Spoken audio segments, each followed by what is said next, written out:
After his visit to Kyiv, Indian Prime Minister Narendra Modi discussed the situation in Ukraine by phone with the US President Joe Biden. He also had a telephone conversation with Putin, all about Ukrainian-Indian relations, the place of New Delhi in global politics and influence of Indian Prime Minister on the Russian-Ukrainian war. We will discuss with Oleksandr Sushko, Executive Director of the International Renaissance Foundation. Hello and welcome, Mr. Oleksandr. Hello. Okay, so the first question. Narendra Modi was in Kyiv and he claimed to support Ukrainian territorial integrity. Can we say that India is no longer like an ally of Russia and rather a neutral country or a partner of Ukraine? It's a difficult question because the world is really not a black and white. The countries of the world are not divided into enemies and friends. There are many of them which try to play their own game, basing on their own interests and perception of the better solutions for them. And India is one of the leading countries of this group. Which tries to not to be associated with a certain side of this, as they say, conflict. So this is a quite a long tradition of Indian foreign policy, which is starting from the very independence of this country in the 40s.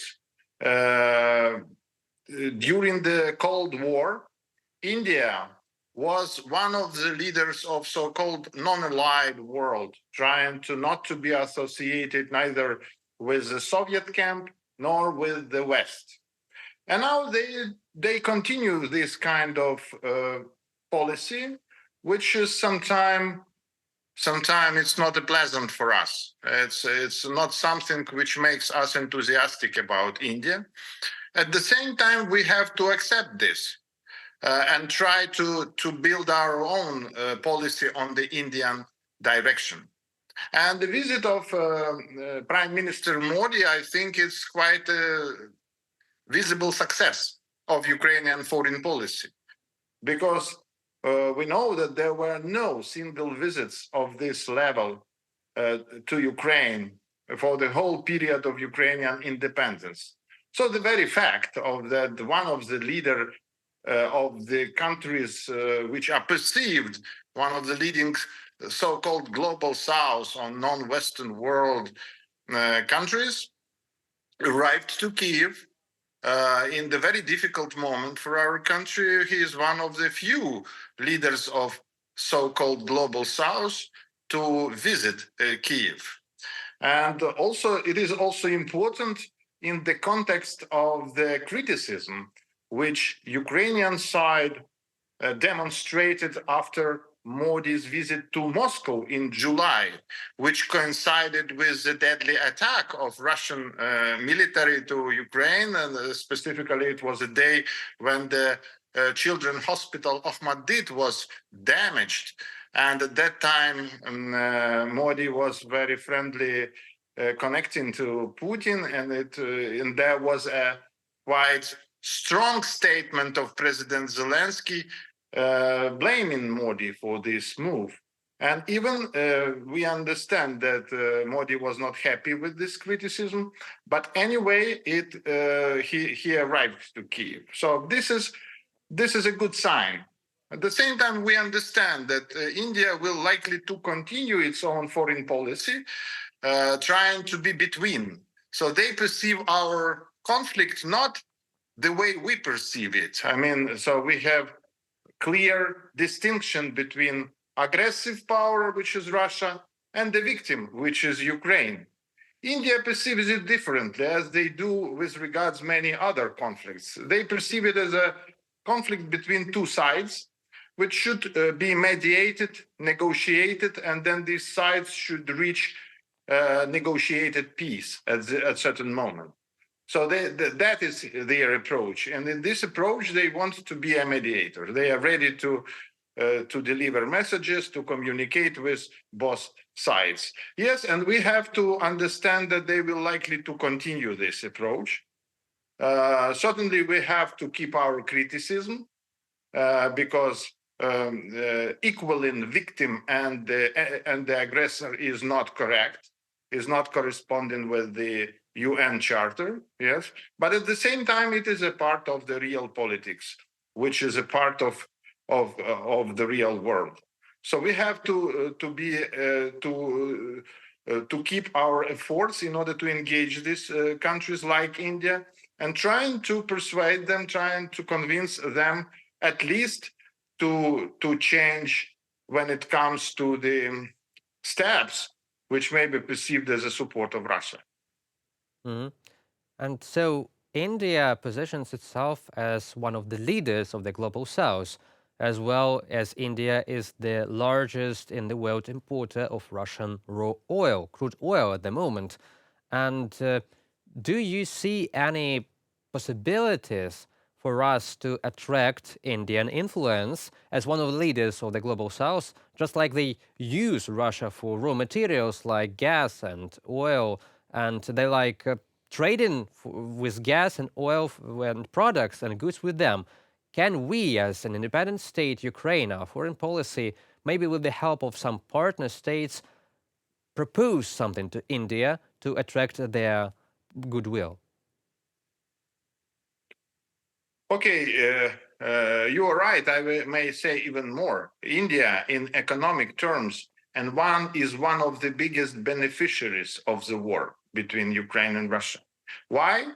Because why they increased the purchase of Russian oil? Just because Russia offers them unprecedented level of discounts. So India purchases the most of the oil much cheaper than the normal market price in the world.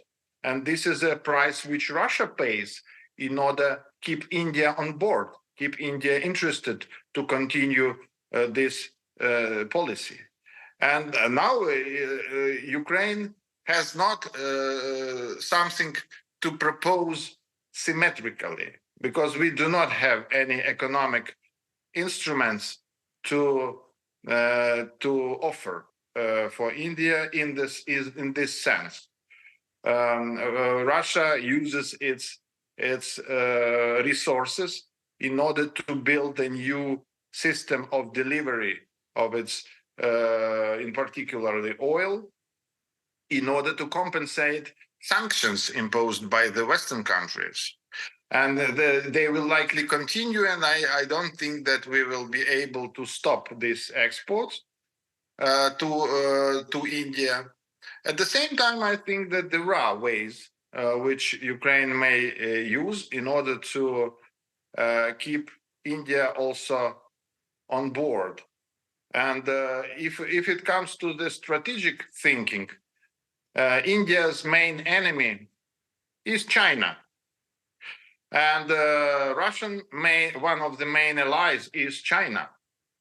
And certainly Ukraine may use and play with this card, trying to offer India something which may balance Russian relationship to China. I mean, not Ukraine itself, but Ukraine together with its Western allies.